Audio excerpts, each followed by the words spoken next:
magta-transfer Oo, yan. Oo. Hello, everybody. Kita-kita yung lapad ng noo ko. Punta kami sa aming event. Yan, birthday ko pala kahapon. Pakita ko naman yung flower na binigay ni Kanong sa akin. 1, 2, 3, 4, 5 flowers. Red roses. Yan. Punta kami ni Nova sa event. Hantay namin si Kano. Meron ngayong naalis ko na doon yung aking banner, yung aking roll-up kasi dadalhin nga namin. Naka-ready na.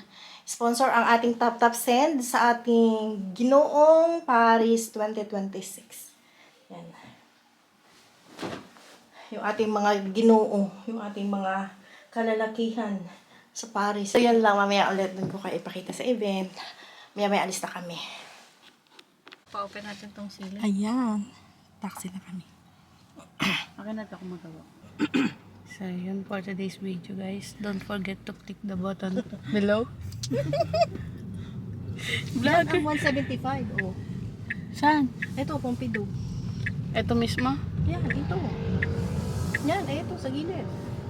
Yan, dyan ka bababa. Or pwede rin sa kabila. Ah, Pompidou. Ba't pa ako Sa Surin, lumayo Bagatin. nun? Oo nga, no.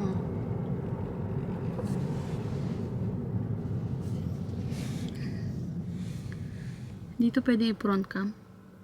Sa harap mo? Mm-mm. Oo, pwede. Ikot mo yung, ikot mo yung screen. Paharap sa'yo. Kita mo? Mm-mm. Ikutin mo. Wala. Harap na sa atin. No, harap sa sarili mo. Sino magbibideo mo? Ayoko na pala. Ayan. Mga sponsor ng Tap Send. Punta kami sa Sabit. Ginoong Paris 2026. Hi. Sponsor by Tap Send. Sabit sa Tap Send. Sila na yung mga bagong ambassador ng Tap Send France.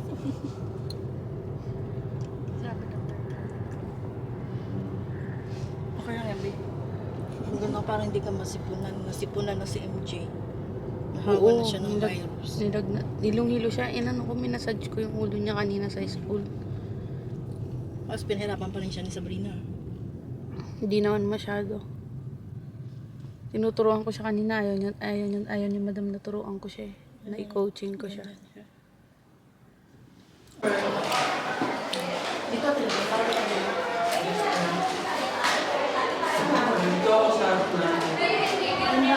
sound system.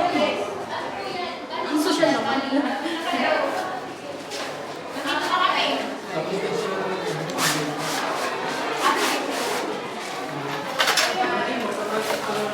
Hindi ko pa abot, babe. Ano lang? Kailangan ibukas yung isa. Wala pa yata. Kaya, kung nag-carry ko na, sana rin siya. Madami ng teacher.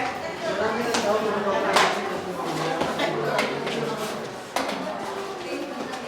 pero 7 na.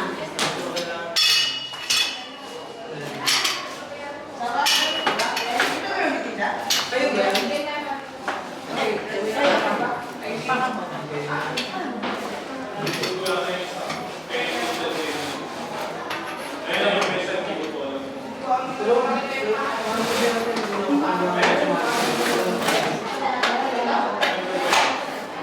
Di ano natin, babe?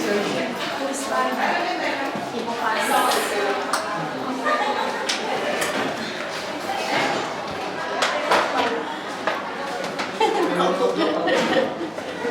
Ayan. Hindi naman para hindi matumbang. Ako kami.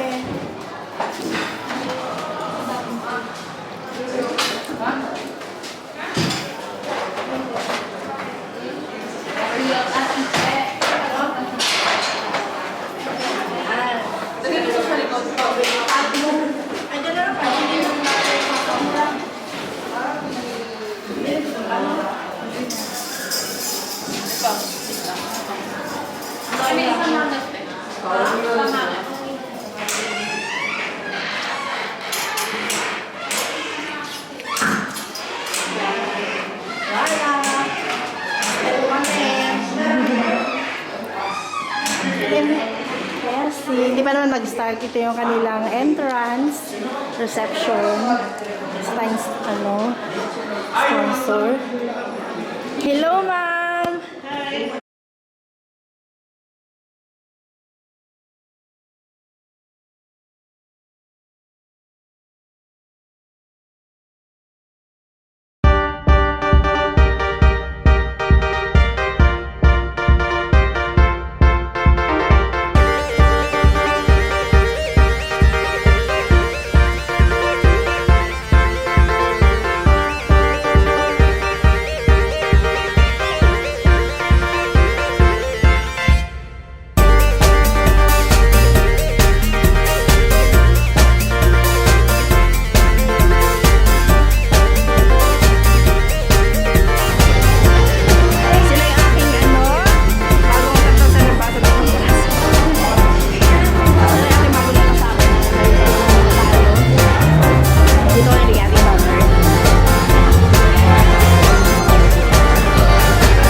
artist for Our tonight. official Oo.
Top Sen with golden rod, golden sun emblems that symbolize national pride and heritage. The ensemble is completed with a woven salabot hat, adding a distinctive cultural touch that honors tradition. Altogether, this barong ensemble masterfully blends timeless craftsmanship with patriotic flair, an expression of elegance, dignity, and cultural pride, worn with confidence and grace. Everyone, Ginoo number 3, Mr. Richard Mariscal. Mr. J. Matthew Viñas. Now, candidate number 4 is dressed in a barong-inspired ensemble rooted in the classic Filipino epic Ibong Adana.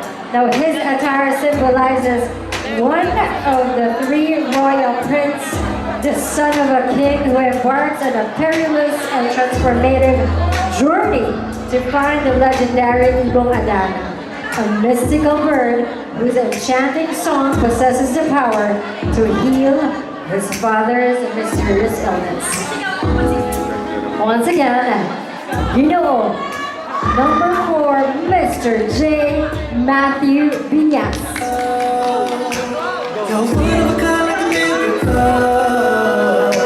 Hindi ka papanan hanggang huling araw. Maging kanilang buhay. Next we have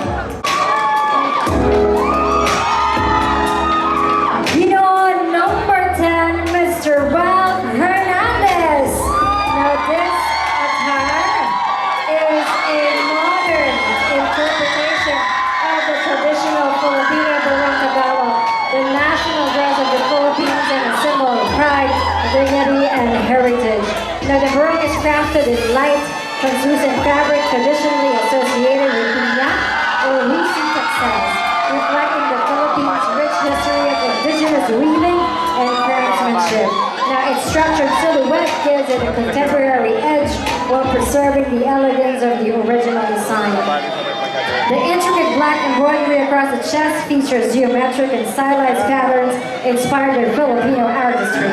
The symmetrical patterns represent harmony, unity, and balance, values deeply rooted in Filipino family and community life. Now, this modern barong represents the evolution of Filipino identity, and it stands as a statement of cultural pride, resilience, and the timeless elegance of the Filipino people. This barong is well-made and designed by Ladies Embroidery, Lumban, Laguna, Philippines. Your candidate number 10, or let me say, number 10, Mr. Ralph Hernandez.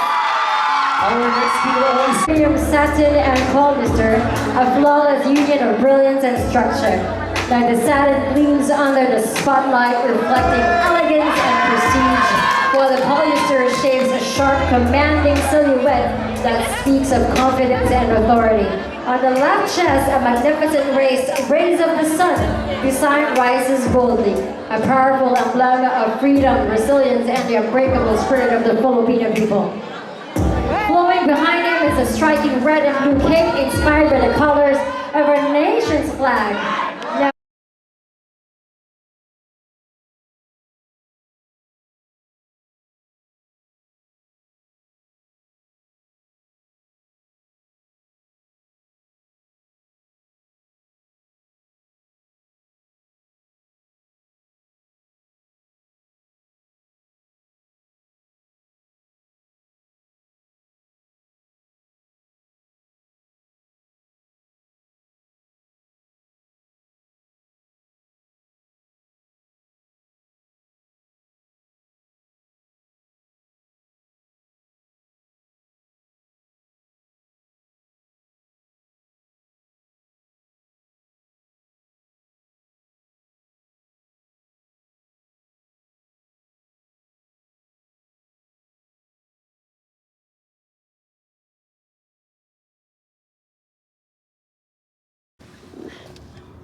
Hello everybody. Ayan na.